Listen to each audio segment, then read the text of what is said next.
नया chapter, chapter का नाम है, चैप्टर का नाम है introduction to company law.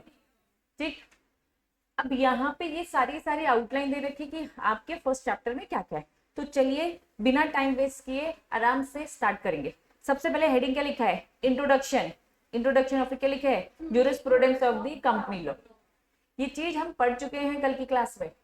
Jurisprudence of the company law, company law आया कहां से, कंपनीज एक्ट आया कहां से, लाने वाला कौन था, ब्रिटिशर्स थे, इंग्लैंड। तो यहाँ पे ये लिखा है company law in India is the cherished child of the English parents. इसके इंग्लिश पेरेंट्स थे, माता पिता कौन थे, ब्रिटिशर्स थे। लाने वाले कौन थे, वही थे। On the various companies act have been on the English act. हमारा जो एक्ट बना है कंपनीज एक्ट, वो किस पे बेस्ड, एक तरीके से इंग्लिश एक्ट। वो इंग्लिश एक्ट मतलब क्या, ब्रिटिशर्स हो गए। साफ साफ लिखा है जॉइंट स्टॉक कंपनीज एक्ट 1844 कब आया, कहाँ आया, इंग्लैंड में आया। मतलब इंग्लैंड ने पहले अपने यहाँ पे जॉइंट स्टॉक कंपनीज एक्ट लेके आए 1844 में। फिर finally first companies act India में वो लेकर आए, कब लेके आए, 1850। ये पैराग्राफ रिपीट है, यहाँ जो अब हम देखेंगे वो सब फिर से उन्होंने रिपीट कर रखा है। तो आज स्टार्ट करेंगे। यहाँ पे उन्होंने बोला हिस्ट्री पढ़ते हैं और डेवलपमेंट पढ़ते हैं कि कैसे हमारा कंपनी लॉ इंडिया में आया। तो सेम बातें लिखा है कि joint stock companies act first India में कब आया, 1850। अब पूरा डेटा दे रखा है कि it is based on the company legislation act 1844। मतलब ये कौन सा है, 1844 कौन सा है, जो इंग्लैंड में बना। अब यहाँ पे इन्होंने डिटेल में क्या बना दिया कि भाई इसमें कुछ दिक्कतें थी, लाइबिलिटी। आज की डेट में जो कंपनीज एक्ट है उसमें मुझे बताओ मेंबर्स की लाइबिलिटी लिमिटेड है कि अनलिमिटेड है, लिमिटेड है। तो यहाँ पे उन्होंने कहा उस टाइम पे जो एक्ट बने थे उसके कुछ लिमिटेशंस थे, लेकिन इतनी ज्यादा हिस्ट्री में हमें जाने की जरूरत है क्योंकि कभी भी इतनी हिस्टोरिकल चीजें पूछी नहीं जाती। मैंने जितना आपको बोला है बस उतना ही याद रखना। क्या क्या याद रखना है आपको, 1844, 1850, 1956 और 2013। अब देखिए उन्होंने कहा कि 1850 के बाद 1857 भी आया, 1860 भी आया, 1866 भी आया, 1913 आया, 1936। ये है इंपॉर्टेंट जो आपको याद रखना। क्या बात समझ में आ रही है कि इतनी हिस्टोरिकल चीजें एग्जाम में पूछी जाएगी, कभी पूछी नहीं जाती। मॉड्यूल में आपको बहुत सारी चीजें एक्स्ट्रा एक्स्ट्रा दिखेंगी। ठीक है, तो जो इंपॉर्टेंट डेट से मैंने आपको याद करवा दिया। आ जाइए 1956 का अब हम रीड करेंगे। इंट्रोडक्शन आफ्टर, अभी समझा था वर्ल्ड वॉर हुआ था 1944 और इंडिपेंडेंस के बाद 1947। कौन से बाबा, सी एच बाबा। आपकी बुक में करेक्शन करना, ऐसे ही लिखा होगा। ठीक है, सी एच बाबा कमेटी बनी थी। कब बनी थी, कमेटी ने एक रिपोर्ट तैयार किया था। रिपोर्ट कब, 1952। इन्होंने क्या बोल दिया, ये जो कंपनीज एक्ट है ये पूरी इंडिया में लगता था, एक्सेप्ट कहाँ नहीं लगता था, नागालैंड में, जम्मू एंड कश्मीर में, गोवा में, दमन एंड दीव में, सब्जेक्ट टू सम एक्सेप्शन। 1956 जब आया था तो वो पूरी इंडिया में नहीं लगता था, कुछ एक्सेप्शन थे, कुछ एक्सेप्शन थे। यहाँ पे based on the social economic needs of the company के हिसाब से बनाया गया था।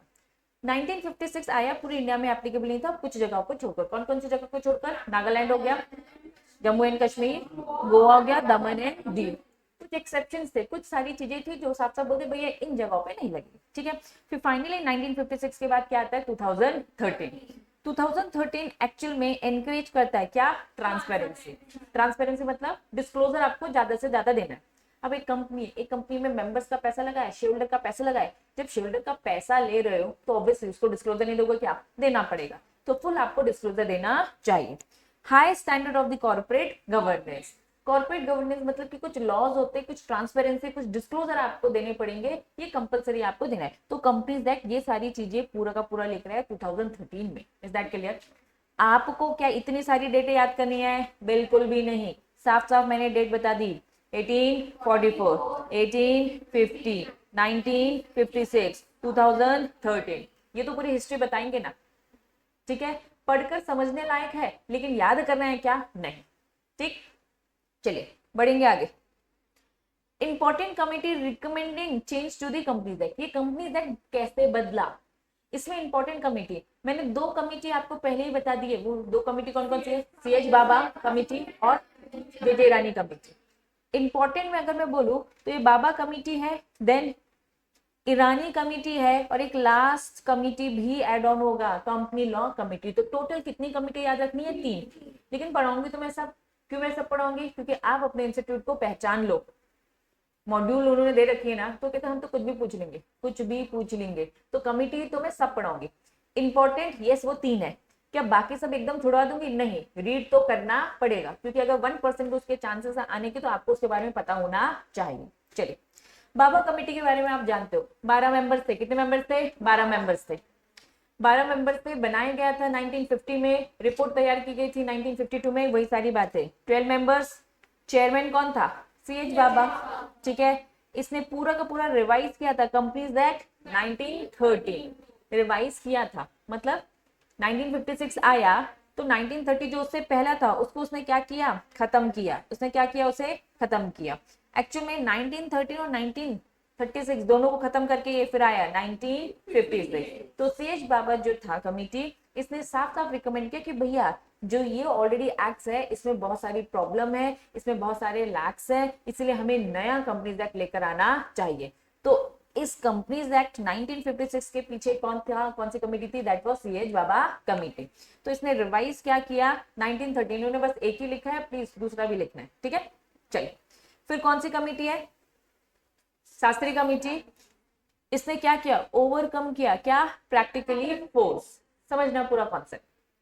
शास्त्री कमेटी का कहना ये था कि भाई 1956 आ तो गया है, ठीक है, ये शास्त्री कमेटी कब बनी थी? 1957 में। साफ साफ इसने बोला कि भाई प्रैक्टिकली जब हम काम करते हैं तो बहुत दिक्कत जाती है। लॉ तो बन गया, प्रोविजन तो बन गया, लेकिन प्रैक्टिकली जो प्रॉब्लम्स आती थी उसको उसने ओवरकम किया, उसको उसने क्या किया? ठीक किया। तो बस इतना ही इसमें याद रखो। नेक्स्ट क्या लिखा है? सचार कमेटी 1978 में बनी। इन्होंने क्या बोला? Structure of the companies act 1956 को और क्या करना चाहिए? सिंपल करना चाहिए। इन्होंने कहा भैया बहुत वो डिफिकल्ट है, रिज्ड है, तो इसको अब हमें क्या करना चाहिए? सिंप्लीफायर करना है। तो इनका मेन पर्पस ये था। फिर क्या लिखा है? चंद्रेट कमेटी 1997 में बनी, और यहाँ पे उन्होंने क्या बोल दिया? उसने रीराइट किया। इसने कहा कंपनीज एक्ट 1956 को दोबारा से लिखा, और उसमें उसका फोकस क्या था? इंडिया के कॉर्पोरेट सेक्टर को क्या करना है? एक हेल्दी ग्रोथ की तरफ लेकर जाना। तो सबका मेन पर्पस आपको याद रहना चाहिए।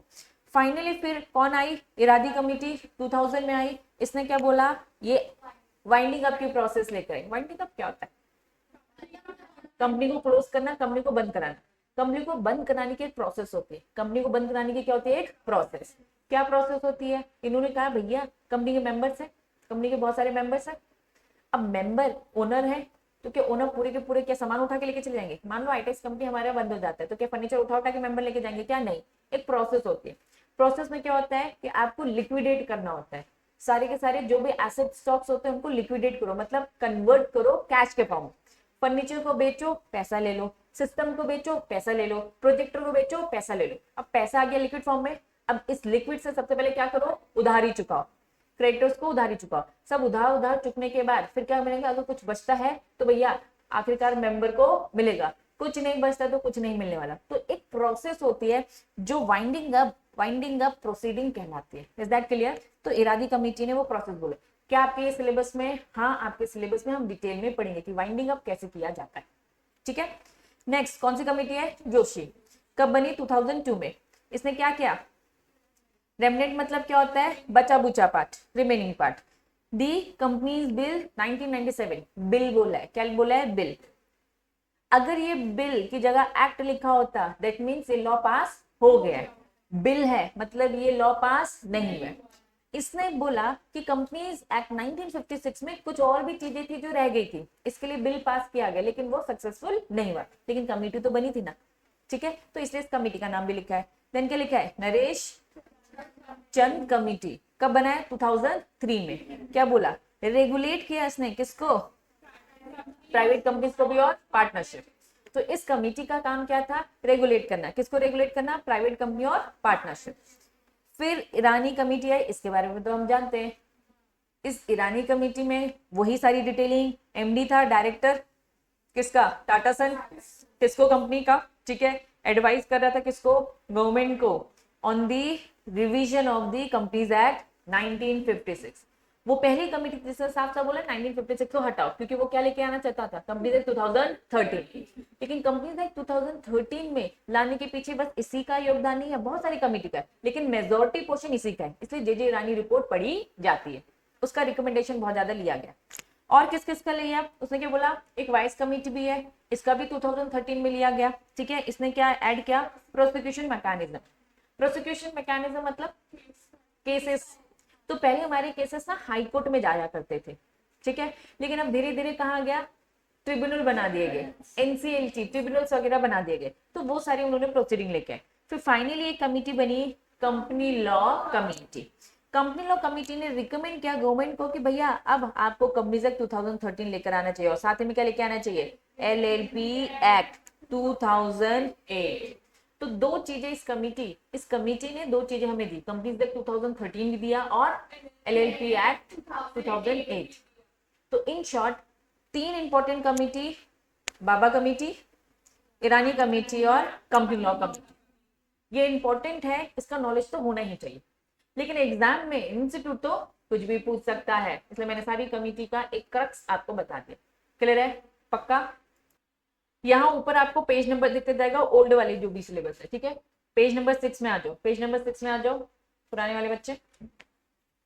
चलिए, यहाँ भी क्या देखा है, जे ईरानी रिपोर्ट, बैकग्राउंड दे रखा है, पूरी एक एक डिटेलिंग दे रखी है, उसके अंदर ज्यादा घुसने का नहीं, सीधा सा आने का। पुराने वाले बच्चों में ये जो पॉइंट्स है, एक्चुअली में न्यू सिलेबस में क्या कर दिया, प्रेजेंटेशन बेटर कर दिया।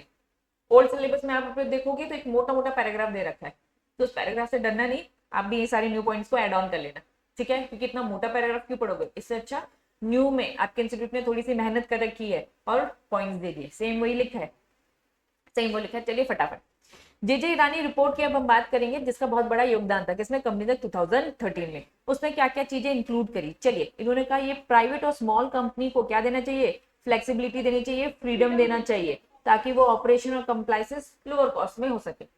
मतलब ज्यादा कंप्लाइंसेस किसको लेकर होंगी, पब्लिक कंपनी, बड़ी कंपनी। तो इन्होंने प्राइवेट कंपनी और स्मॉल कंपनी को क्या दिया, थोड़ा सा रिलैक्सेशन दिया। जे ईरानी की रिपोर्ट में ये रिकमेंडेशन था। हम पढ़ क्या रहे, जे ईरानी रिपोर्ट ने क्या रिकमेंड किया, क्लियर है। चलिए फिर companies with the higher public interest, क्या लिखा है, जिसमें ज्यादा पब्लिक इंटरेस्ट है, जिसमें ज्यादा जनता का इंटरेस्ट जुड़ा है, तो उसको क्या होना चाहिए, ज्यादा स्ट्रिक्ट होना चाहिए। ठीक ऑपोजिट पहले वाले पॉइंट में लिखा है। पहला वाला पॉइंट क्या बोलता है, प्राइवेट कंपनी है ना, स्मॉल कंपनी है ना, प्राइवेट लोगों में पैसा किसका होता है, आजू बाजू लोगों का ही होता है, प्राइवेट लोगों का। 5 दोस्तों ने मिलकर एक प्राइवेट कंपनी बनाई, स्मॉल कंपनी, एक छोटी कंपनी, इसमें लोगों का इंटरेस्ट कम है कि ज्यादा है, कम है। तो उन्होंने बोला भैया फ्रीडम दो ना, फ्लेक्सिबिलिटी दो ना। और सेकंड पॉइंट क्या बोलता है, जिसमें जनता का इंटरेस्ट ज्यादा है उसको मत फ्रीडम दो, उनको कुछ रिलैक्सेशन दो, उनको क्या करो, स्ट्रिक्ट रखो। तो दोनों पॉइंट समझ में आया, ऑपोजिट लिखा है। नेक्स्ट क्या लिखा है, गवर्नमेंट कंपनी और पब्लिक फाइनेंशियल इंस्टीट्यूशन, सरकारी कंपनी और पब्लिक फाइनेंशियल इंस्टीट्यूशन। ये पब्लिक फाइनेंशियल इंस्टीट्यूशन का मतलब क्या है, वो इंस्टीट्यूशन जो क्या देते हैं, पैसा।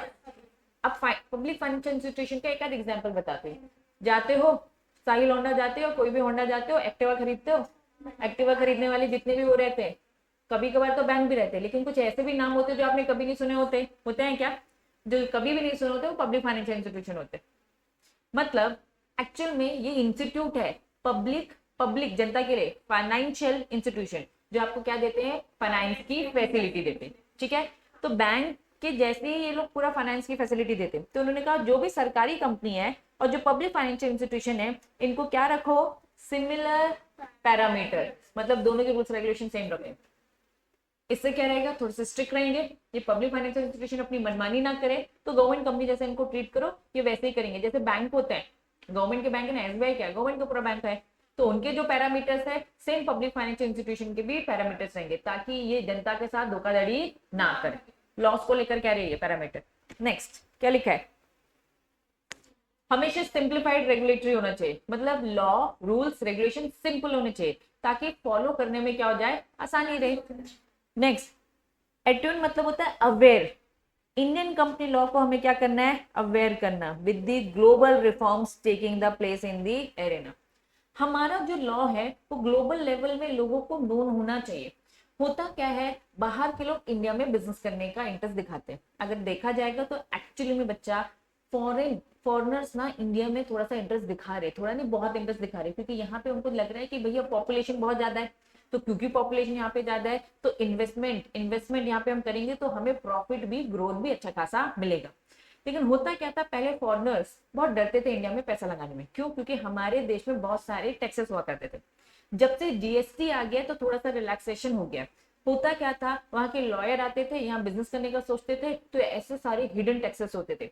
सेंट्रल लेवल में अलग टैक्स लगता था, स्टेट लेवल में अलग टैक्स लगता था, तो वो परेशान हो जाते थे। तो जीएसटी के आ जाने से क्या हो गया, चीजें थोड़ी सी रिलैक्स हो गई। तो सेम कंपनी लॉ को भी लेकर है। बाहर की कंपनियां इंडिया में आकर कंपनी बनाना चाहती है, फॉरेन कंपनी भी आपने सुना ही होगा, ठीक है, तो पार्टनरशिप में काम करना चाहती है। तो जब ये काम करते तो उन्हें दिक्कत होती है, तो साफ साफ उन्होंने बोल दिया कि भैया Indian company law global level में भी एक पोजीशन रखता है, तो प्लीज अवेयरनेस तो होनी चाहिए। उनको भी हमारा कंपनी लॉ इतना सिंपल हो, समझ में आ जाए, प्राइवेट कंपनी का क्या होता है, पब्लिक का क्या होता है, सारी चीजें आसान हो। और कहीं ना कहीं हम जो भी अमेंडमेंट्स लाते हैं ना, जो भी चेंजेस लाते हैं ना, वो हम मॉडर्नाइज जैसे जैसे हो रहे हैं वैसे लाते हैं। जो बाहर चल रहा है ना बच्चा, वो अब इंडिया में भी आएगा। जो वहां आ चुका है वो धीरे धीरे हमारे देश में अब आना स्टार्ट हो जाएगा। तो इसीलिए हमें वैसा फॉर्म तो हमेशा करना चाहिए। तो सिंपल जितना हो उतना अच्छा है, ताकि इंडिया के भी लोग मोटिवेट होंगे और बाहर के भी लोग। Is that clear? पढ़ क्या रहे हैं हम लोग? जेजे ईरानी की रिपोर्ट में क्या क्या था? ये जेजे ईरानी रिपोर्ट कब दी गई थी? 2004 की 5 में, 4 में तो वो बनी, याद रहेगा। चलिए नेक्स्ट हेडिंग आएगी कंपनीज एक्ट 2013। ओल्ड सिलेबस के बच्चे पेज नंबर 8 में जाएंगे, पेज नंबर 8 में देखो मिल जाएगा, ठीक है। चलिए यहाँ पे जनरल बातें लिखी है। क्या जनरल बातें लिखी है? कंपनीज एक्ट प्रेसिडेंट ने हाँ बोल दिया था, कब बोला था? अगस्त 29 2013। नोटिफाइड कर दिया था अगस्त 30 में कि भाई अब एप्लीकेबल है। कब से एप्लीकेबल होता है? 1 सितंबर से, कि भाई अब सबको फॉलो करना है। जनरल बात है। चलिए कंपनीज एक्ट की फॉलोइंग एट्रीब्यूट है। कंपनीज एक्ट में ये सारी चीजें हैं। क्या क्या चीजें हैं? पहला, हेडिंग पढ़ के ही समझ में आ जाएगा क्या लिखा है, business friendly corporate regulation. Regulation क्या होता है? रूल्स रेगुलेशन, ठीक है। तो जो भी रूल्स रेगुलेशन है कॉर्पोरेट के, वो क्या होना चाहिए? बिजनेस फ्रेंडली होना चाहिए, ठीक है। प्रो बिजनेस इनिशिएटिव होनी चाहिए, प्रोटेक्शन होना चाहिए किसका? कंपनीज एक्ट के बारे में बता रहे हैं भैया, कंपनीज एक्ट में हमने प्रोटेक्शन दे रखा है। किसको प्रोटेक्शन दे रखा है? माइनॉरिटी शेयर होल्डर्स को, और किसको? इन्वेस्टर को, और उसके एक्टिविज्म की बात हो रही है, भैया वो एक्टिवली पार्टिसिपेट कर सके। मीटिंग करवाई जाती है, मेंबर्स को बुलाया जाता है, बोला जाता है पार्टिसिपेट करो। आप भी पूछो, आपने पैसा लगाया ना कंपनी में, तो कंपनी के बोर्ड ऑफ डायरेक्टर से क्वेश्चन करने का आपको पूरा हक है। तो प्लीज एक्टिवली रहो। स्ट्रिक्टर कर दो क्या? एनफोर्समेंट और ऑडिट अकाउंटेबिलिटी। हम क्या कह रहे हैं कि भैया सुनो, ऑडिट अकाउंटेबिलिटी को स्ट्रिक्ट करो। ऑडिट किसका? आपके अकाउंट से पैसा लगाए, सही जगह पे इन्वेस्टमेंट हो रहा है कि नहीं हो रहा है, ये सारी चीजें होनी चाहिए। नेक्स्ट एनहेंस, बढ़ा दो क्या? Accountability of management. मैनेजमेंट मतलब board of director. Board of director की अकाउंटेबिलिटी होनी चाहिए। अकाउंटेबिलिटी बोले तो रिस्पॉन्सिबिलिटी। नेक्स्ट के लिए क्या? एनहेंस करो क्या? Disclosure norms. ज्यादा से ज्यादा डिस्क्लोजर होना चाहिए। जितना ज्यादा डिस्क्लोजर, कंपनी उतनी डरेगी ना कि भाई कुछ भी गलत करेंगे तो पता चल जाएगा। गलत डिस्क्लोजर देने से भी डरेंगे। तो डिस्क्लोजर नॉर्म्स को बढ़ा दो। इससे क्या रहेगा? ट्रांसपेरेंसी ज्यादा रहेगी, तो मेंबर्स के लिए भी अच्छा है और आप लोग के लिए भी अच्छा है, ठीक है। कॉर्पोरेट सोशल रिस्पॉन्सिबिलिटी क्या होता है बताओ? Very good, very very very good. Company का काम बस पैसा कमाना नहीं है, थोड़ा समाज सेवा भी करो भाई, ठीक है। तो कॉर्पोरेट सोशल रिस्पॉन्सिबिलिटी मतलब क्या? कि जब भी आप कमाओगे, बड़ी कंपनी की बात हो रही है, उन्होंने कहा छोटी कंपनी कमाएगी कितना, बांटेगी कितना, तो हम बड़ी कंपनी की बात करें। बड़ी कंपनी की लिमिट बता दी उन्होंने, ठीक है, आगे चल के पढ़ेंगे वो लिमिट भी। तो बड़ी कंपनीज है वो अच्छा खासा प्रॉफिट कमा रही है, तो प्लीज अपने पिछले साल के जो भी 3 साल का जो एवरेज है प्रॉफिट का निकालो और उसका 2% कहाँ लगा दो? सोशल सर्विस में। तो कंपनी क्या कर रही है? पैसा भी कमा रही है और समाज में भी लगा रही है सोशल सर्विसेज, ठीक है। चलो और क्या लिखा है? बेटर फ्रेमवर्क करो किसके? इंसॉल्वेंसी के। What do mean by insolvency? दिवालिया निकल जाए, ठीक है। अगर किसी का दिवालिया निकल गया है, इंसॉल्वेंट हो गया है, तो प्रॉपर उसका बेटर लॉ बनाओ, ठीक है।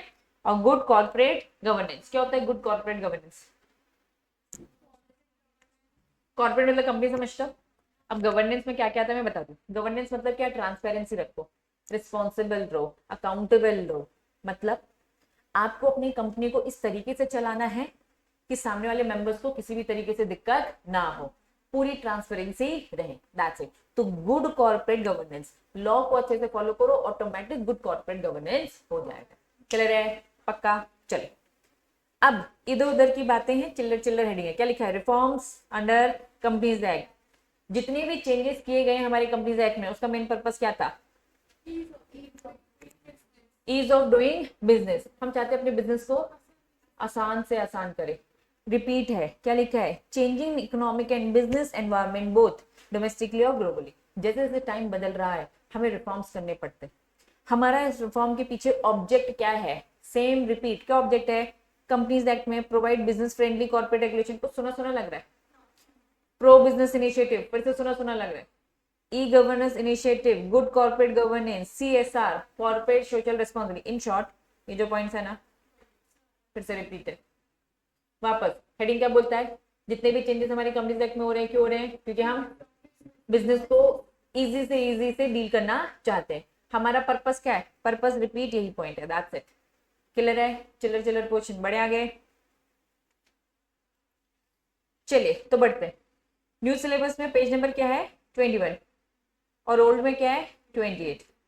हेडिंग समझो, हेडिंग क्या बोलता है, एप्लीकेबिलिटी ऑफ कंपनीज एक्ट। अब फाइनली हमारा कंपनीज एक्ट चालू। अभी तक जो कुछ भी था बैकग्राउंड था, जनरल बातें कर रहे थे हम। सेक्शन नंबर 1 पढ़ रहे, section number 1 companies act 2013 and की कॉन्सेप्ट्स पढ़ने वाले। सेक्शन नंबर 1 बोलता है, सेक्शन नंबर 1 बोलता है जो ये कंपनीज एक्ट है ना वो किस पे लगता है, होल ऑफ द इंडिया। अब मुझे 1956 याद दिलाओ, 1956 होल ऑफ द इंडिया था accept Nagaland, Jammu Kashmir, Goa, Daman and Diu exception थे। कंपनीज एक्ट 2013 सब पे एप्लीकेबल, कोई एक्सेप्शन नहीं है। कुछ टाइम तक कंपनीज एक्ट 2013 भी एक्सेप्ट जम्मू कश्मीर बोलता था, मोदी जी ने आकर कांड किया तो अब जम्मू कश्मीर को भी हटा दिया गया, तो होल ऑफ द इंडिया अब बोला जाता है, कोई एक्सेप्शन नहीं। पहले था 2013 में भी था, अभी हटा है, ठीक है। चलिए, the provision of the act apply. अब यहाँ पे जो हाईलाइट कर रखा है पहले अपन उस पर फोकस करेंगे। कंपनीज एक्ट 2013 एप्लीकेबल है वो सारी कंपनीज जो दिस एक्ट में बनी है। कौन सा एक्ट पढ़े, कंपनीज एक्ट। और उन्होंने बोला जो प्रीवियस कंपनी लॉ के अकॉर्डिंग बने, मतलब वही 1956, वही 1950 वगैरह वगैरह। क्लियर है। चलिए फिर क्या लिखा है, इंश्योरेंस कंपनी, देन क्या लिखा है, बैंकिंग कंपनी, फिर क्या लिखा है, जनरेशन सप्लाई ऑफ इलेक्ट्रिसिटी, क्या इलेक्ट्रिसिटी कंपनी बोल सकती है। नेक्स्ट स्पेशल एक्ट वाली कंपनी, ठीक है, सेक्शन 8 में जो आती है, ठीक है, स्पेशल एक्ट कंपनी। और फिर क्या लिखा है, वो सारी बॉडी कॉर्पोरेट जो भी सेंट्रल गवर्नमेंट स्पेसिफाइड कर दे बाय नोटिफिकेशन। मतलब सीजी कल को जिस भी कंपनी को बोलेगी वो सारी कंपनी भी। वापस वापस वापस हम क्या पढ़ रहे हैं, सेक्शन नंबर 1 क्या पढ़ रहे हैं, सेक्शन नंबर 1। सेक्शन नंबर 1 बोलता है ये कंपनीज एक्ट 2013 पूरी इंडिया में एप्लीकेबल है, ठीक है। फिर ये बोलता है कि कौन कौन सी कंपनी में लगता है, इन्होंने कहा नॉर्मल कंपनी में लगता है। पहले पॉइंट क्या बोलता है, नॉर्मल कंपनी जो दिस एक्ट और प्रीवियस एक्ट से बनी है। इंश्योरेंस कंपनी को भी कंपनीज एक्ट 2013 फॉलो करना है। बैंकिंग कंपनी को भी कंपनीज एक्ट 2013 फॉलो करना है। SBI, Punjab national bank, bank of Baroda, ये सब क्या है, बैंकिंग कंपनी है, इन्हें भी कंपनीज एक्ट 2013 फॉलो करना है। जो भी इलेक्ट्रिसिटी कंपनी है उन्हें भी फॉलो करना है। कोई भी स्पेशल एक्ट से बनी हुई कंपनी ICSI आपका इंस्टीट्यूट है, आपका इंस्टीट्यूट एक्चुअल में एक कंपनी है, आपका इंस्टीट्यूट एक्चुअल में एक कंपनी है। कि बस आपका इंस्टीट्यूट, CA का भी इंस्टीट्यूट है, CMA का भी इंस्टीट्यूट है, ये सब कंपनी है, ये सब कंपनी है। और इन कंपनी को बोला जाता है, इन कंपनी को बोला जाता है स्पेशल एक्ट वाली कंपनी। क्यों बोला जाता है स्पेशल एक्ट वाली कंपनी, स्पेशली इनका ये अलग से एक एक्ट है। जब भी कोई कंपनी होती है और उसका अलग से एक एक्ट पास होता है, वो एक्ट कौन पास करता है, पार्लियामेंट। पार्लियामेंट में 2, लोकसभा और राज्यसभा। इन्होंने कहा एक कंपनी बना दी है और एक्ट पास कर दिया तो वो क्या कहलाएंगे, स्पेशल एक्ट। तो आपका इंस्टीट्यूट स्पेशल एक्ट में आता है, तो आपके इंस्टीट्यूट को भी क्या फॉलो करना है, कंपनीज एक्ट 2013। F पॉइंट बोलता है सच बॉडी कॉर्पोरेट और ऐसी जो भी चीजें जिसे कौन बोल दे, सीजी ने बोल दिया। सीजी ने बोल दिया आज से तुम आईटेक्स तुम क्या करोगे, कंपनीज एक्ट 2013 फॉलो करो, तो हमें करना पड़ेगा। बोला नहीं है, अगर बोल देगा तो करेंगे हम भी, ठीक है। तो ये लास्ट वाला पॉइंट है। क्लियर है, टोटल कितने पॉइंट्स है, पक्का स्क्रीन से हटा दूं, बता पाओगे। चलिए थोड़ा सा डिटेल में पढ़ते हैं।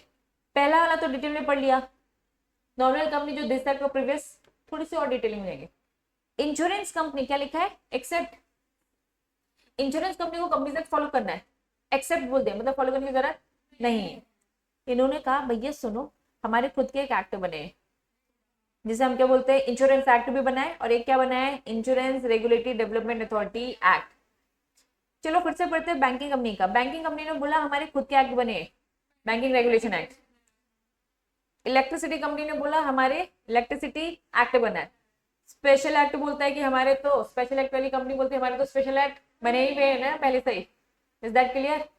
फिर B C D E, insurance company बोला आपको कंपनीज एक्ट फॉलो करना है, एक्सेप्ट आपको करने की जरूरत नहीं है। होता है क्या, आप समझना, कभी कभार लॉ फॉलो करते वक्त इंश्योरेंस कंपनी के सामने एक ऐसी सिचुएशन आती है कि कंपनीज एक्ट कुछ और बोल रहा है और उनका इंश्योरेंस एक्ट कुछ और कह रहा है। सेम बैंकिंग कंपनी के सामने ये सिचुएशन आ जाती है, कंपनीज एक्ट कुछ और बोल रहा है और उनका बैंकिंग रेगुलेशन एक्ट कुछ और बोल रहा है। तब जब दोनों में डिस्प्यूट होगा, डिस्प्यूट हो रहा है ना, इसकी माने किसकी माने, तो हमेशा कौन प्रिवेल करेगा, उनका स्पेसिफिक एक्ट। तो बैंकिंग एक्ट के सामने जब ये सिचुएशन, सॉरी बैंकिंग कंपनी के साथ जब ये सिचुएशन आएगी तो उसे कौन सा फॉलो करना है, कंपनीज एक्ट करेगा कि banking regulation act, banking regulation act. Insurance company के सामने अगर डिस्प्यूट होगा तो वो क्या फॉलो करेगी, अपना खुद का एक्ट। स्पेशल एक्ट के सामने अगर दिक्कत आएगी तो कौन सा करेगी, अपना खुद का स्पेशल एक्ट। तो इसीलिए उनकी जो लैंग्वेज है, उनकी लैंग्वेज में साफ साफ लिखा है कि भैया कंपनीज एक्ट, इंश्योरेंस कंपनी को कंपनीज एक्ट फॉलो करना है, एक्सेप्ट अगर डिस्प्यूट होगा तो प्लीज अपना खुद का जो एक्ट जो बोलता है वही करने का। क्लैरिटी है? पक्का? सब में सेम यही लिखा है, सब में सेम यही लिखा है, पूरा रीड करने की जरूरत नहीं है। क्लैरिटी? यस और नो? चलिए, तो था सेक्शन नंबर 1। कभी भी किसी एक्ट का जो सेक्शन नंबर 1 होता है वो आपको एप्लीकेबिलिटी बताता है, और सेक्शन नंबर 2 हमेशा क्या बताता है, डेफिनेशन। सेक्शन नंबर 2 हमेशा क्या बताता है, डेफिनेशन। तो अब आपको देखना लाइन से बहुत सारी डेफिनेशन दिखेंगे, जो मैं अभी नहीं पढ़ा रही, रुक जाइए। एप्लीकेबिलिटी के बाद आपको एक ऐसा स्टेटमेंट दिखेगा, एक पैराग्राफ दिखेगा, ठीक उसी के नीचे दिख रहा होगा। Very very very important concept, ठीक है। सेक्शन नंबर 1 क्या है, पता चल गया, एप्लीकेबिलिटी। सेक्शन नंबर 2 क्या बताता है, डेफिनेशंस, ठीक है। अब जो हम पढ़ने वाले हैं वो सेक्शन नंबर है 464। सेक्शन नंबर याद करना है, 464 सेक्शन नंबर याद करना है। तो चलिए स्टार्ट करें। पहले शॉर्ट में कॉन्सेप्ट समझते हैं, बुक में बोरिंग प्रेजेंटेशन दे रखा है, पहले इंटरेस्टिंग तरीके से समझेंगे। सेक्शन नंबर क्या है, 464, आ जाइए। नो एसोसिएशन और partnership consisting more than such number of person as may be prescribed. ये क्या बात होगी, नहीं समझ में आई दीदी? समझते हैं, किसी को भी अपना एसोसिएशन बनाना है, किसी को भी क्या बनाना है, अपना एसोसिएशन, या फिर क्या बनाना है, पार्टनरशिप। पार्टनरशिप हम समझते हैं ना, ठीक है। 10 दोस्त मिलकर पार्टनरशिप हम बना रहे, बना सकते हैं, हाँ। 15 लोग मिलकर अपना एसोसिएशन बना रहे, एसोसिएशन मतलब ग्रुप बना रहे, दैट्स इट। ग्रुप बना के काम करना चाह रहे। अब वो ग्रुप बनाकर काम करना चाह रहे हैं एज अ पार्टनरशिप, उनकी मर्जी। ग्रुप बना के काम करना चाह रहे हैं एज अ कंपनी, तो कंपनी की तरह रजिस्टर्ड हो जाओ ना, आपकी मर्जी, आपको जैसे भी काम करना है। बस आपको बनना क्या है, आपको अपनी एक पार्टनरशिप फॉर्म बनाना है तो पार्टनरशिप एक्ट में रजिस्टर करवा लो, आपको कंपनी बनाना है तो कंपनीज एक्ट में रजिस्टर करवा लो। इट्स अप टू यू, आपको कहीं कुछ नहीं करना तो नॉर्मल ग्रुप बनाओ, काम करो, कोई दिक्कत नहीं है, ठीक है।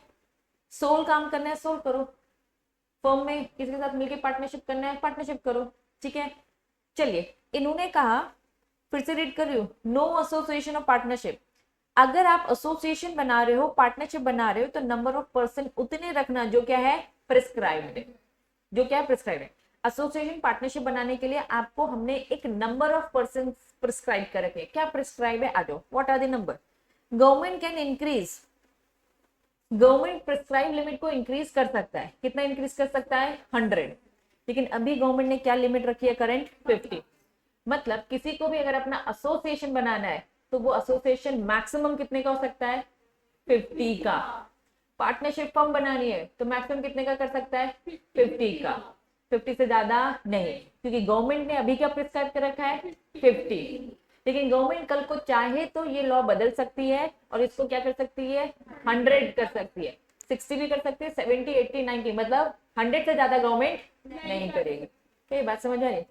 सरकार ने बोला हम जो प्रिस्क्राइब करेंगे, अभी क्या प्रिस्क्राइब कर रखा है, 50, लेकिन सरकार के पास पावर है, ये लिमिट को कहां तक मैक्सिमम कर सकती है, अप टू 100, लेकिन अभी उन्होंने बस 50 रखे। याद रहेगा, करंट लिमिट भी याद रखना और ये भी याद रखना सरकार कितनी बढ़ा सकती है। एग्जाम्पल जैसे एक XYZ पार्टनरशिप है जिसमें पार्टनर कितने हैं, 60। क्या 60 वो पार्टनरशिप के साथ कर सकता है, नहीं, अलाउड ही नहीं है। अभी लिमिट कितनी है? 50 है।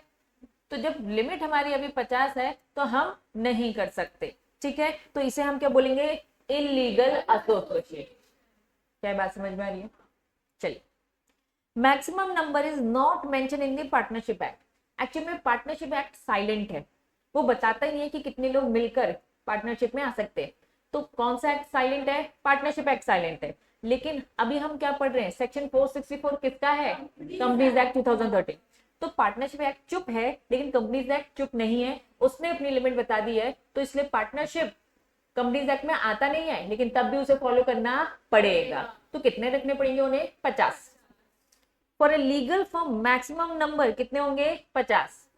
लेकिन उन्होंने बोल दिया beyond the 50 not allowed, beyond the 50 allowed नहीं है। हैव टू क्रिएट, अगर आपको 50 से ज्यादा ही लोग रखने हैं तो कंपनी बना लो। अब कंपनी भी ना दो टाइप की होती है, एक प्राइवेट कंपनी होती है और एक पब्लिक। इन्होंने कहा अगर आप प्राइवेट कंपनी बनाओगे तो उसमें भी एक लिमिट है, मैक्सिमम कितने मेंबर्स रख सकते हैं प्राइवेट कंपनी में? 200।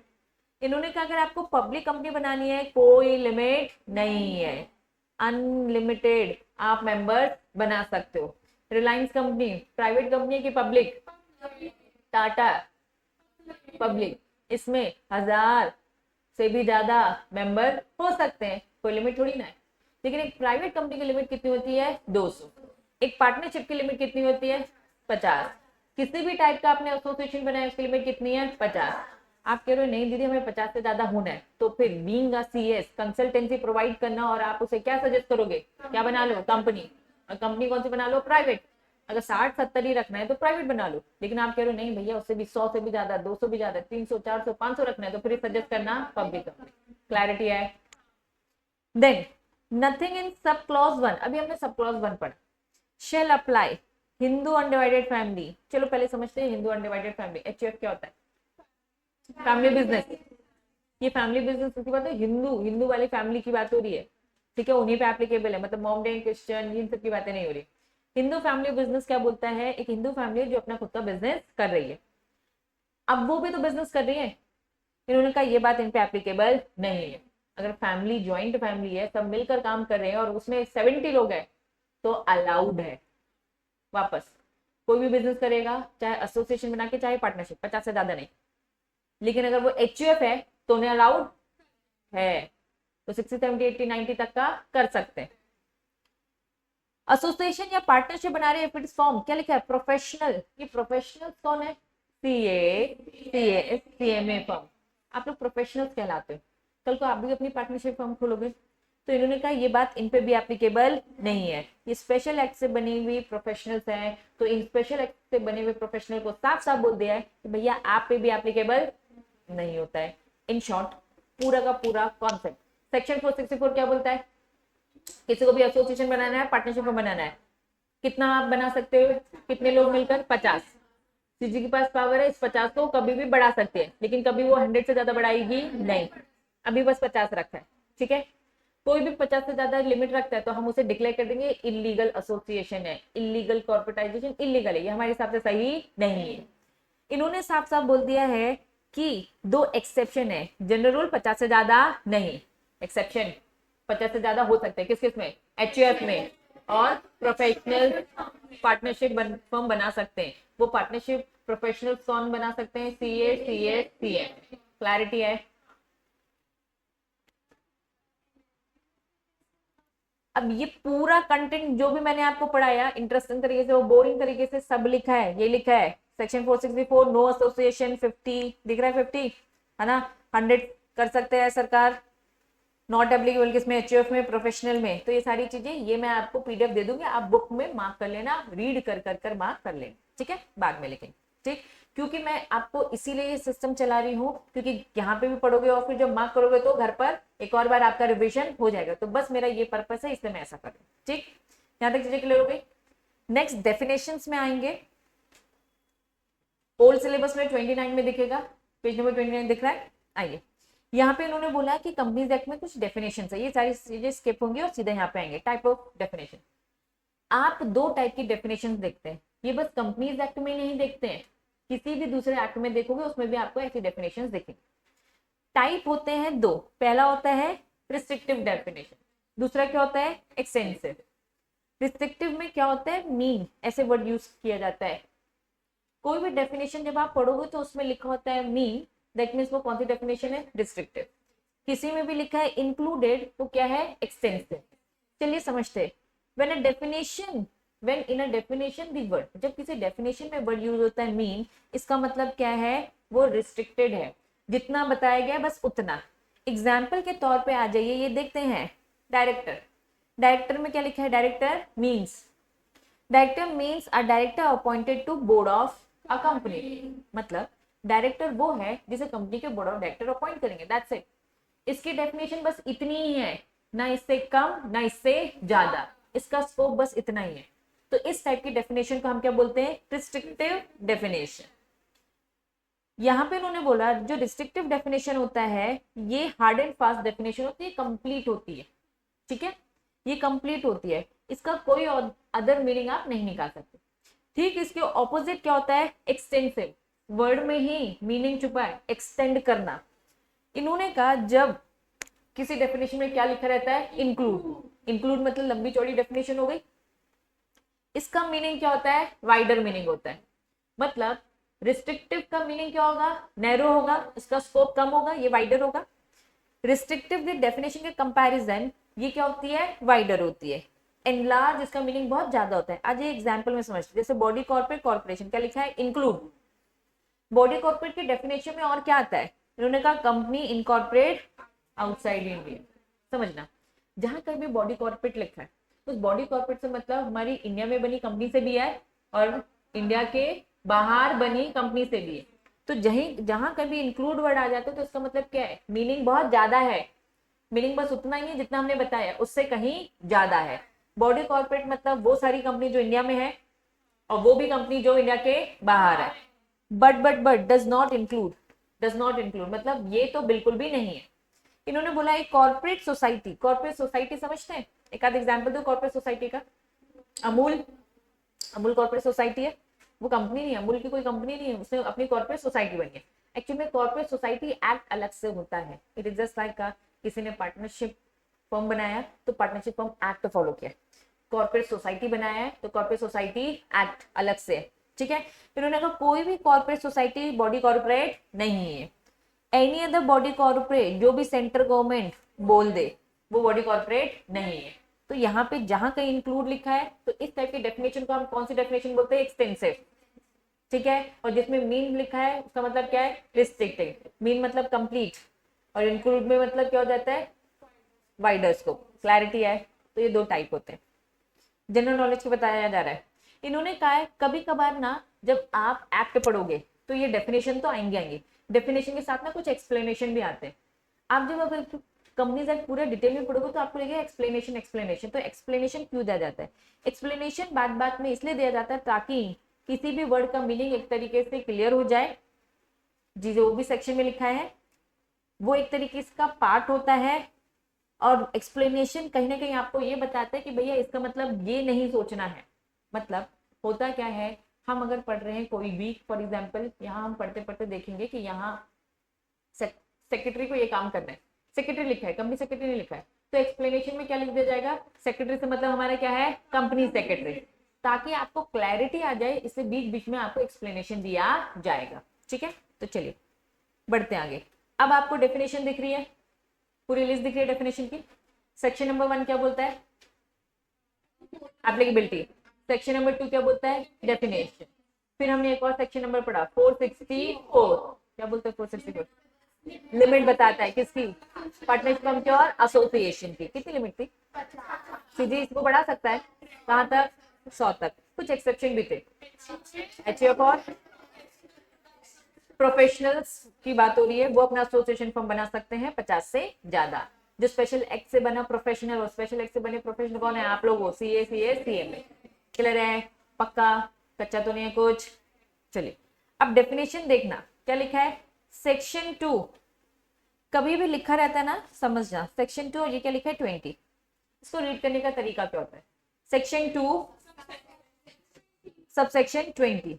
अब समझना सेक्शन 2 में भी अगर मैंने ये क्या कर दिया, सॉरी सेक्शन 2, ठीक है, ध्यान देना, सेक्शन 2 सब सेक्शन 1, फिर क्या कर दिया, clause A, clause B, clause C, ऐसे बहुत ज्यादा डिटेल में चलता है, ठीक है। तो इन्होंने अभी क्लॉजेस बताए, क्या बताया है, सेक्शन 2 का क्लॉज 20। चलिए रीड करते हैं क्या बोलता है। इन्होंने सबसे पहले जो डेफिनेशन दी है किसकी दी है, कंपनी की, फिर company limited by guarantee, company limited by share, holding company, public company, subsidiary company, ये सारे टर्म्स हैं जो इन्होंने यहाँ पे डिफाइन किया है, लेकिन हम इसकी डेफिनेशन अभी नहीं पढ़ेंगे, जब जब वो टॉपिक आएगा तब तब पढ़ेंगे, नेक्स्ट चैप्टर में ही डेफिनेशन आ रहा है। हम प्राइवेट कंपनी के बारे में बहुत डिटेलिंग पढ़ेंगे, हम ये देखेंगे कि प्राइवेट कंपनी को बहुत प्रिविलेजेस दे रखे हैं, बहुत छूट दे रखी है कंपैरिजन टू पब्लिक कंपनी।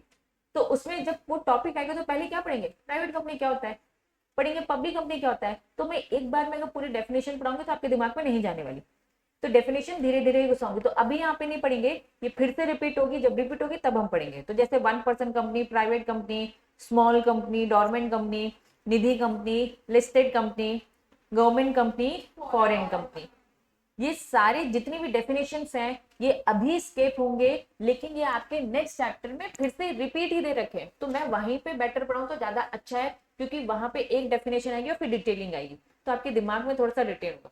सारी डेफिनेशन एक साथ पढ़ोगे तो रिटेन होने वाला नहीं है, ठीक है। तो ये अभी स्केप नेक्स्ट चैप्टर में कवर हो जाएगा, रिपीट है। नेक्स्ट हेडिंग देखेंगे, ओल्ड सिलेबस में मिलेगा पेज नंबर 32 में, roles and responsibility under the companies act 2013, दिख रहा है। चलिए, ऑफिसर वर्ड का मीनिंग बताया, ये भी डेफिनेशन एक तरीके से।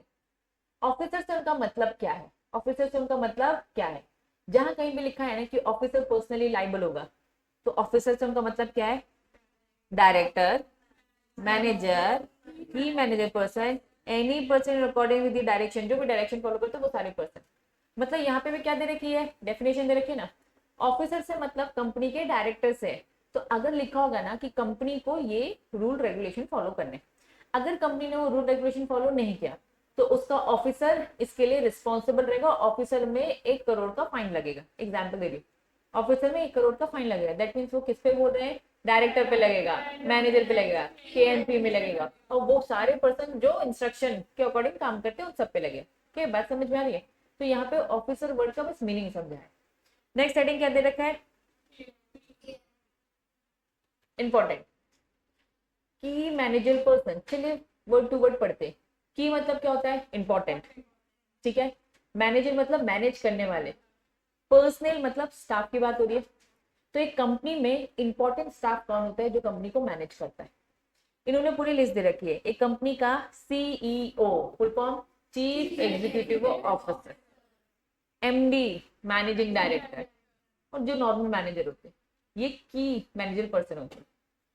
सीएस कंपनी सेक्रेटरी इंपॉर्टेंट होता है, होल टाइम डायरेक्टर इंपॉर्टेंट है, सीएफओ चीफ फाइनेंशियल ऑफिस, नाम में ही काम छुपा है, चीफ फाइनेंशियल ऑफिसर ये पूरा फाइनेंस देखता है, कंपनी सेक्रेटरी पूरा लॉ देखता है, ठीक है।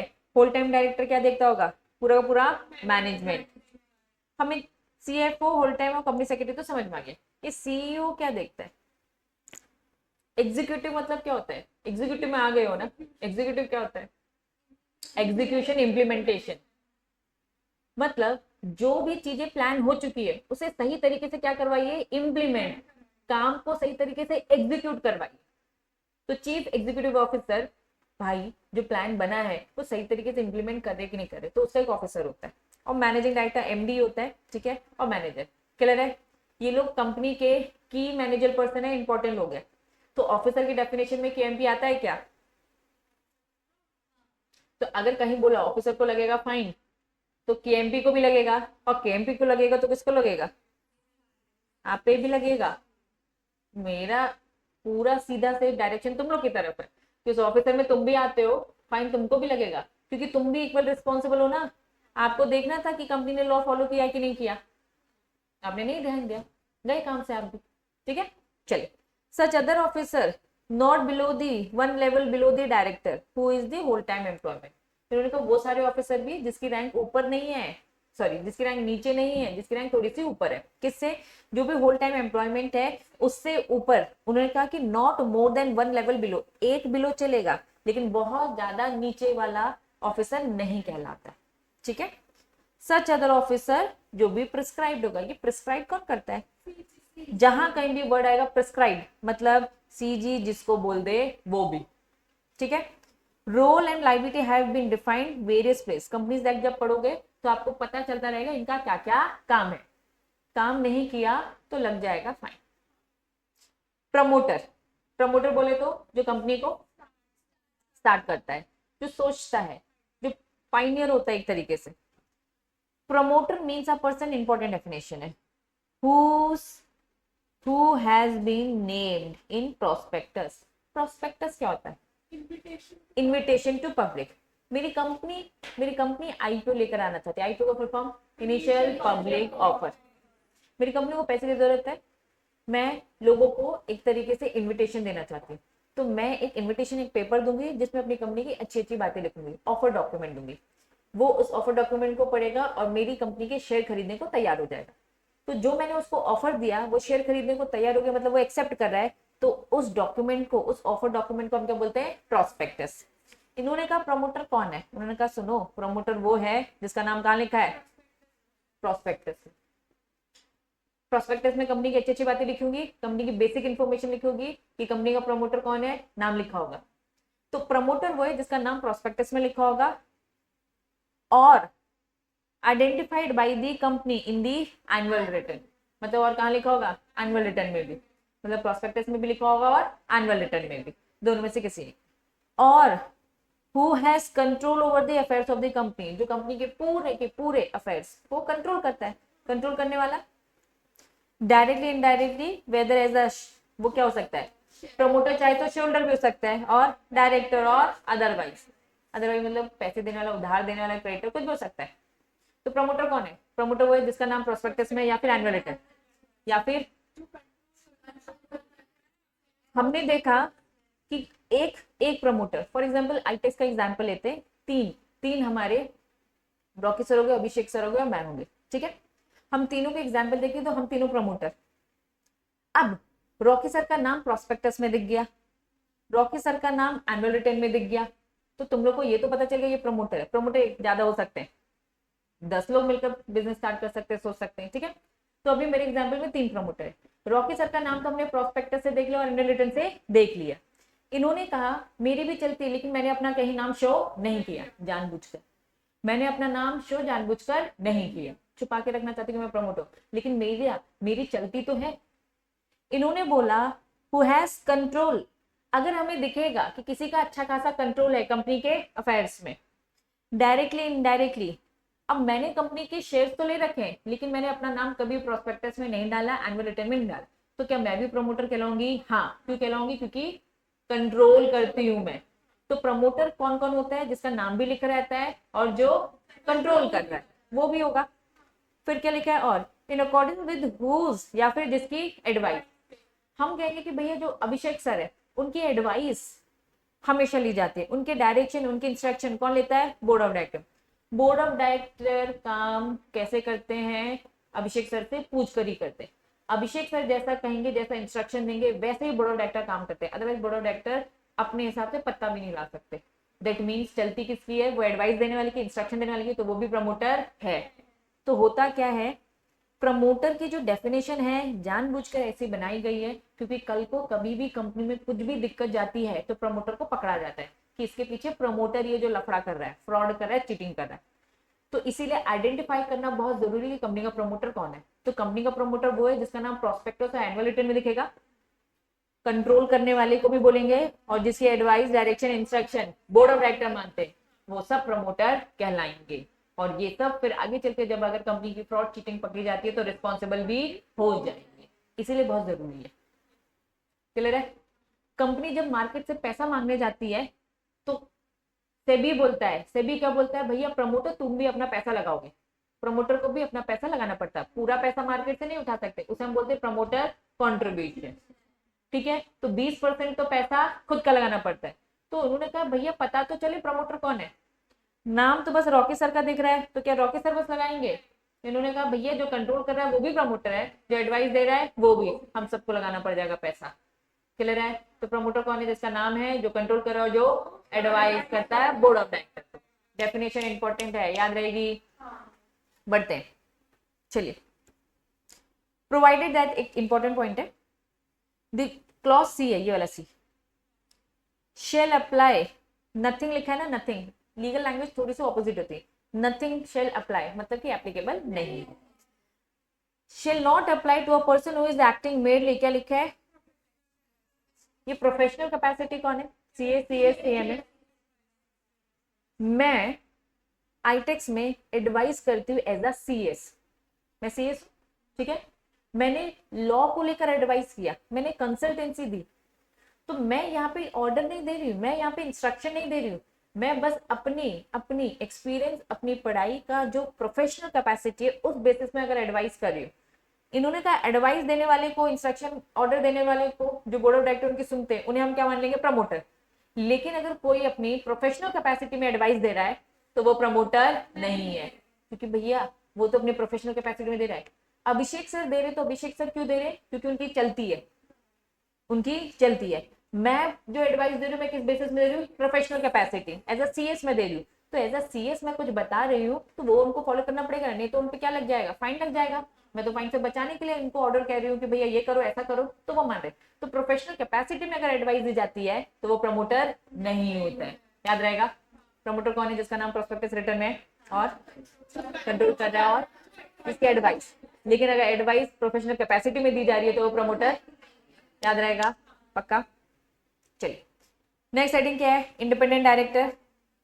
इसकी डेफिनेशन एक्चुअली में बहुत लंबी चौड़ी होती है, ठीक है, अपन तुम लोगों ने पढ़ी है ना, लेकिन इंडिपेंडेंट डायरेक्टर फिर से आएगा, वहां हम डिटेल में पढ़ेंगे। यहाँ पे सिंपल अब बस ये समझो, कंपनी का डायरेक्टर, नॉर्मल डायरेक्टर जो कंपनी के अंदर काम करे, उसे हम डिपेंडेंट डायरेक्टर बोलते हैं, उसे हम होल टाइम डायरेक्टर बोलते हैं, उसे हम मैनेजिंग डायरेक्टर कहते हैं।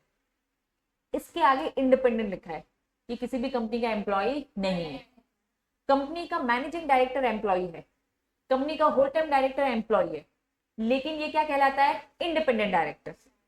अंदर के डायरेक्टर सही से काम कर रहे कि नहीं कर रहे, इसके लिए बाहर का ही डायरेक्टर बुलाया जाता है, उसे हम क्या बोलते हैं, इंडिपेंडेंट डायरेक्टर। अभी ये बेसिक डेफिनेशन समझो, लीगल डेफिनेशन, मैंने भी जनरल डेफिनेशन बताई है। जनरल डेफिनेशन वो डेफिनेशन होती है जो जनरली समझी जाती है, लीगल डेफिनेशन एकदम अलग होती है। लीगल डेफिनेशन बहुत लंबी चौड़ी है, डिटेल में बाद में पढ़ेंगे, ठीक है। नेक्स्ट क्या लिखा है, audit and auditors. Mandatory auditor, rotation and joint auditor. Audit मतलब क्या होता है, चेक करना। ऑडिट वर्ड का मतलब क्या होता है, ऑडिटर बोल दिया तो चेक करने वाला। तो हेडिंग क्या लिखा है, audit and auditor. Mandatory auditor, rotation and joint auditor, क्या लिखा है, हमारा जो ये एक्ट है मैंडेट करता है रोटेशन और auditor after the specified time period. Her company में एक ऑडिटर होता है, यहाँ पे ऑडिटर से मतलब हमारा सीए वाले ऑडिटर से, जो कंपनी के अकाउंट्स आकर चेक करता है, ठीक है।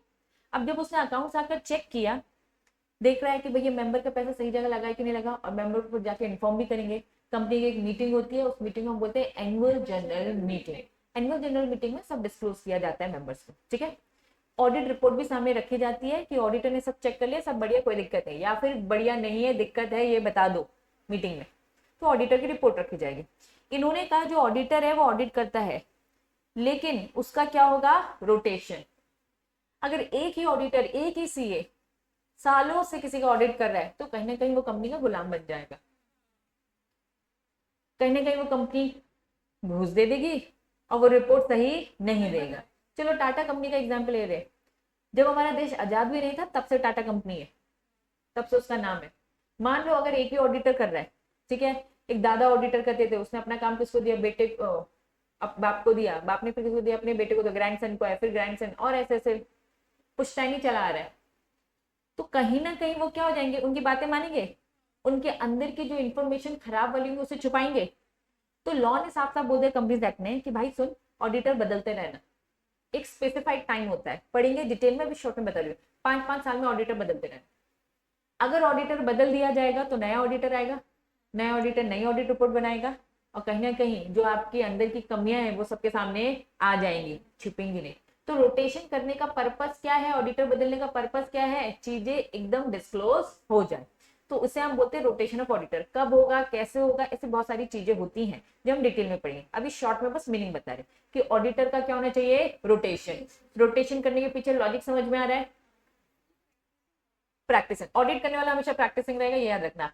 सीए एक होता है जो जॉब करता है, एक होता है प्रैक्टिसिंग। सेम सीएस एक जॉब करता है कंपनी में और एक प्रैक्टिसिंग।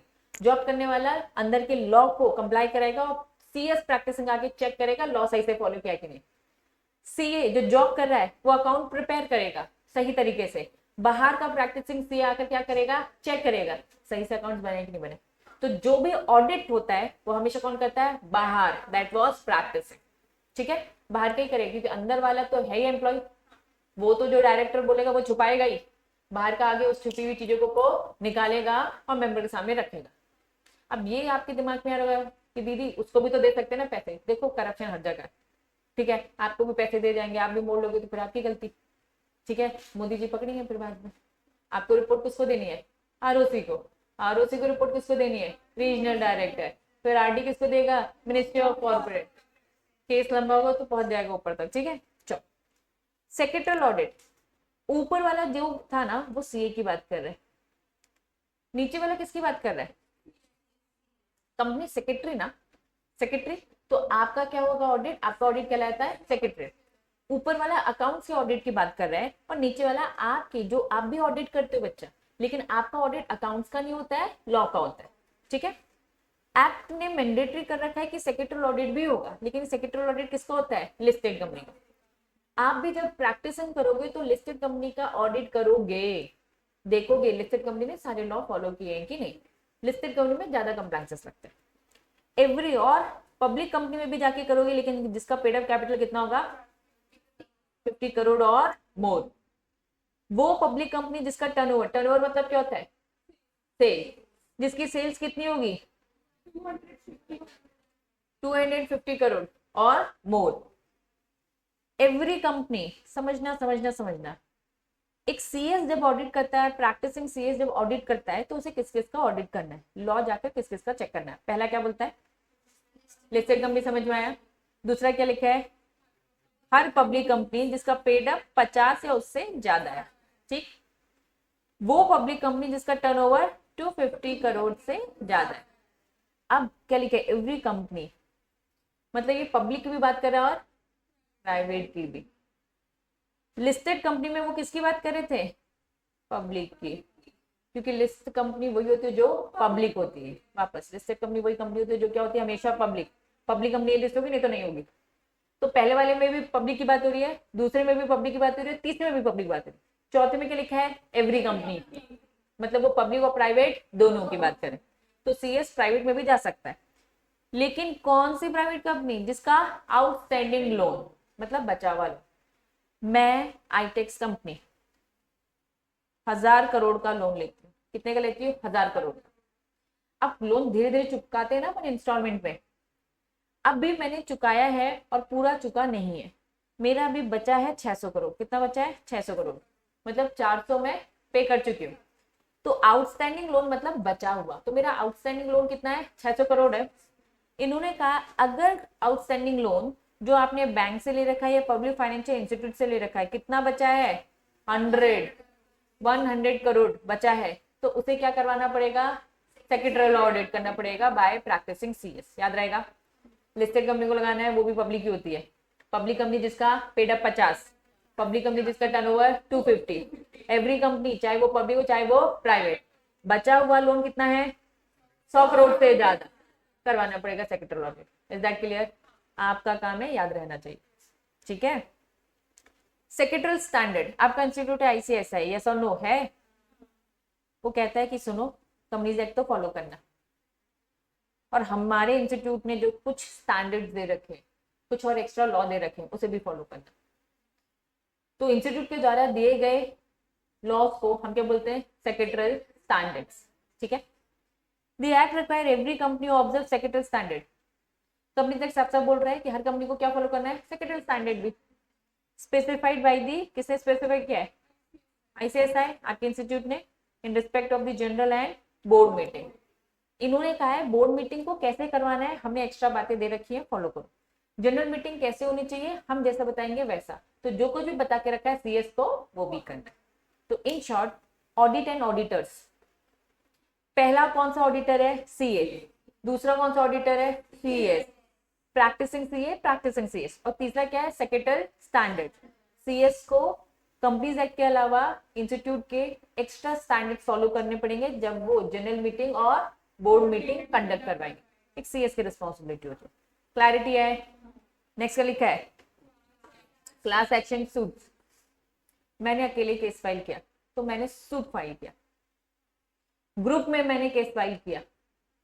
क्लास मतलब क्या होता है, ग्रुप। एक क्लास है ना तुम्हारी, दैट मींस ग्रुप।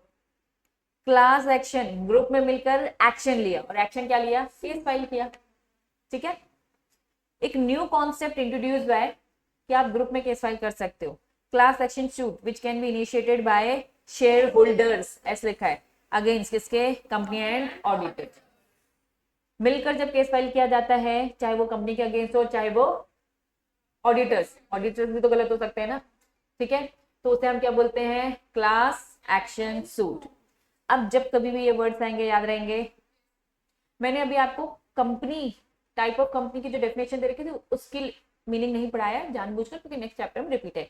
ये रिपीट नहीं तो ये पढ़ा दिया। ऑफिसर समझ में आ गया, की मैनेजर पर्सन समझ में आया, promoter, independent director, audit and auditor और क्लास एक्शन सूट्स।